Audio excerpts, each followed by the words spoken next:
बिस्मिल्लाहिर्रहमानिर्रहीम। अस्सलामुअलैकुम। कुर्बान जाऊँ उस उम्र पे जब खलीफा वक्त बने तो दरियाए नील की तरफ कुछ लोग एक लड़की को दुल्हन बनाकर लेकर जा रहे थे। हज़रत उमर फ़ारूक ने पूछा, इस बच्ची को कहाँ लेकर जा रहे हो? लोगों ने कहा, अमीरुल मोमिनीन हर साल इस दरिया में किसी न किसी कुंवारी लड़की को दुल्हन बनाकर दरिया के बीच में खड़ा करते हैं, तब ये दरिया बहता है, वरना नहीं बहता। उमर फ़ारूक ने कहा, बच्ची को वापस ले जाओ, बच्ची का क्या कसूर है? एक ख़त लिख कर देता हूँ, वो दरिया तक पहुँचाओ।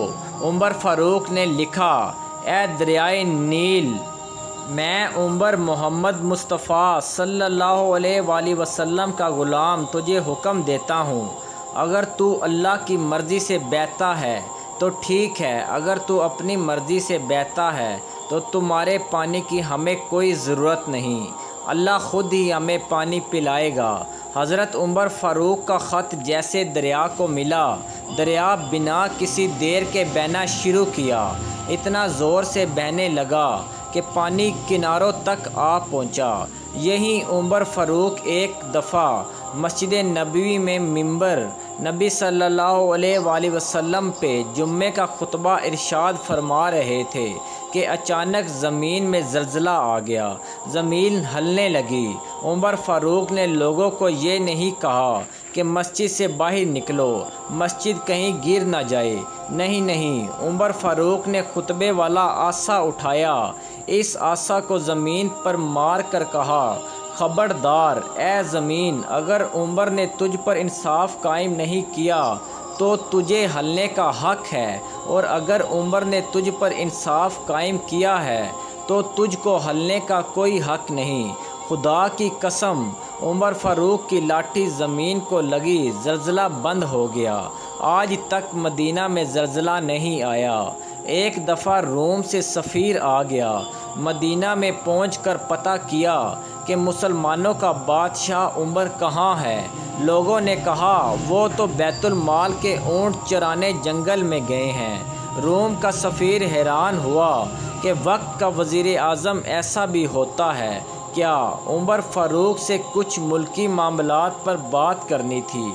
सफ़ीर ढूंढते हुए एक दरख्त के पास पहुंचा, देखा कि उमर फ़ारूक दरख्त के नीचे लेटकर आराम फरमा रहे थे, मगर जंगल का एक शेर है जो उमर फ़ारूक का पहरा दे रहा है। रोम के सफ़ीर पर जब शेर की नज़र पड़ी तो शेर के दहाड़ने की आवाज़ सुनाई दी। रोम का सफ़ीर चिल्लाने लगा। इतने में उमर फ़ारूक की आंख खुल गई। पूछा, क्या बात है, क्यों चिल्ला रहे हो? सफ़ीर, वाह उमर, तेरी हुक्मरानी के जंगल के शेर भी तेरी ड्यूटी दे रहे हैं। इस पर उमर फ़ारूक ने ऐसा जुमला कहा कि सोने की तार से लिखा जाए फिर भी कम है।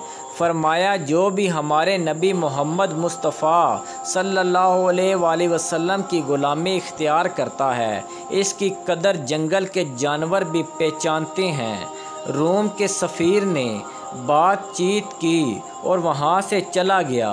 दूसरे दिन सुबह हुई। उमर फ़ारूक पानी के मशकीज़े भर भर के गरीबों के दरवाज़े पर पानी पहुँचा रहे थे। नौकरों ने कहा, अमीरुल मोमिनीन, ख़जाने से हम भी तनख्वाह लेते हैं, आप हुक्म करो, हम पानी भर लेते हैं। इस पर उमर फ़ारूक ने कहा, बराबर आप ठीक कह रहे हो, मगर कल रोम का सफ़ीर आया, उसने मेरी थोड़ी तारीफ़ कर दी, इससे मेरे नफ्स में कुछ ज़्यादती आ गई। अब गरीबों का पानी भर के अपने नफ्स को सज़ा दे रहा हूँ कि उमर, तू तो बादशाह नहीं, तू तो गरीबों का ग़ुलाम है। इस उमर फ़ारूक पर लाखों सलाम। अगर आपको मेरी कहानियाँ अच्छी लगती हैं तो मुझे ज़रूर अपनी राय से आगाह कीजिएगा और मेरे चैनल को सब्सक्राइब कीजिएगा। अल्लाह पाक आप सबको सलामत और खुश रखे। खुदा हाफिज़।